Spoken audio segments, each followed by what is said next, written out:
ગુજરાતમાં પાટણ જિલ્લામાં કોઈ પણ સરકારી ઠરાવ કે ગેજેટ વગર જ આખા વિસ્તારનું નામ બદલાઈ જવાનો સળગતો મામલો સામે આવ્યો। પાટણના હારીજમાં આવેલા વર્ષો જૂના હિન્દુ વસ્તી ધરાવતા જાપટપુરા વિસ્તારનું નામ સરકારી ચોપડે રાતોરાત બદલાઈને ઇસ્લામપુરા કરી દેવાતા જ હોબાળો મચી જાય છે। રાશન કાર્ડના કેવાયસી દરમિયાન સામે આવેલા આ કૌભાંડે વહીવટી તંત્રની પોલ ખોલી નાખી। સ્થાનિકોમાં ભારે રોષ છે। હિન્દુ સંગઠનો પણ હવે આમને સામને આવી ગયા છે। કેવી રીતે જાપટપુરા બની જાય છે ઇસ્લામપુરા? શું થયું છે? આવો જોઈએ, જાણીએ, સમજીએ।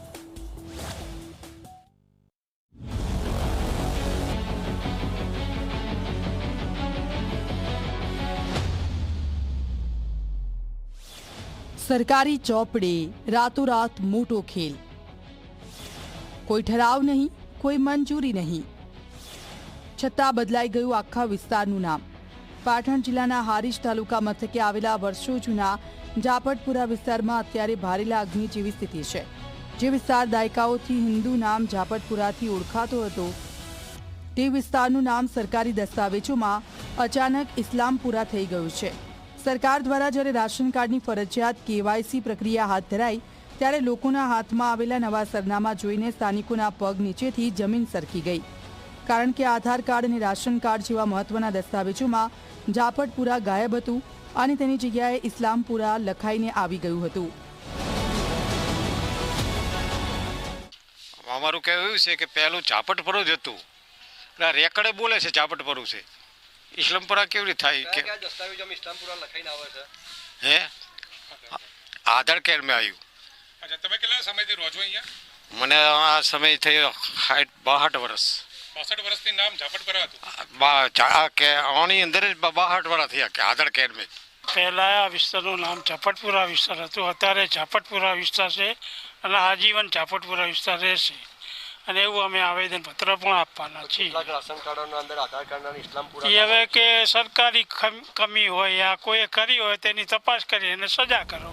સ્થાનિક રહીશોનો આક્ષેપ છે કે આ વિસ્તારમાં પહેલા હિન્દુ પરિવારો જ રહેતા હતા, પરંતુ સમય જતાં અહીં બહારથી આવીને મુસ્લિમ સમુદાયના લોકો વસવાટ કરવા લાગ્યા અને તેમની સંખ્યા વધી ગઈ। વસ્તી વધારાની સાથે જ કોઈપણ કાયદેસરની પ્રક્રિયા વગર આખા વિસ્તારનું નામ ઇસ્લામિક ધર્મ પર રાખી દેવામાં આવ્યું। સામાન્ય નાગરિકને પોતાનું નામ કે સરનામું બદલવા માટે સરકારી કચેરીઓના હજારો ધક્કા ખાવા પડે છે, ત્યારે આખો વિસ્તાર સરકારી ચોપડે કઈ રીતે બદલાઈ ગયો? કયા અધિકારીની રહેમ નજર હેઠળ આ રમત રમાઈ? તે વહીવટી તંત્રની પારદર્શિતા સામે મોટો સવાલ ઊભો કરે છે।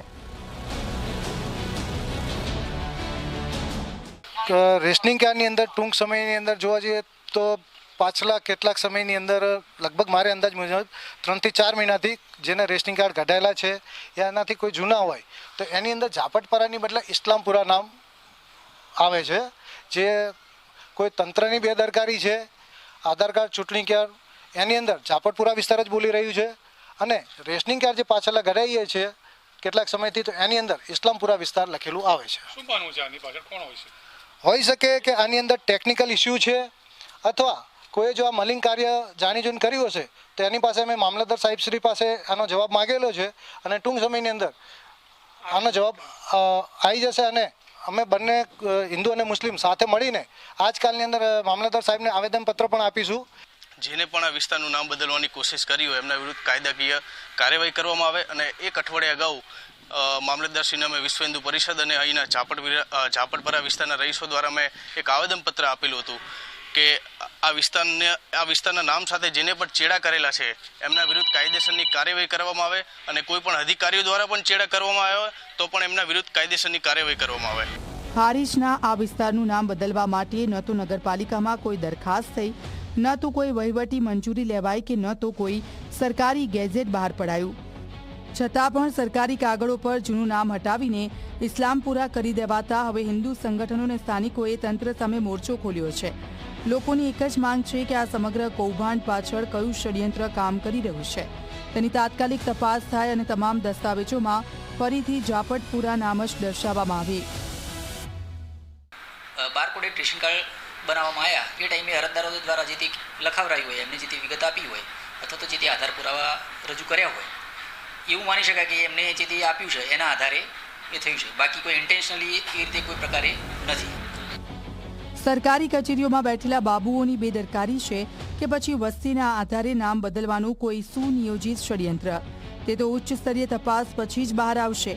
પરંતુ હાલ તો ચોપડે રમાયેલા આ ખેલના કારણે હારીજનું રાજકારણ અને સામાજિક માહોલ ગરમાયો છે. હવે જોવાનું એ રહેશે કે કુંભકર્ણની નિંદ્રામાં સૂતેલું પાટણ જિલ્લાનું વહીવટીતંત્ર આ ગંભીર ભૂલને તાત્કાલિક સુધારે છે કે પછી જનતાને આંદોલનનો માર્ગ અપનાવવો પડે છે. પ્રેમલ ત્રિવેદી, ઝી મીડિયા, પાટણ.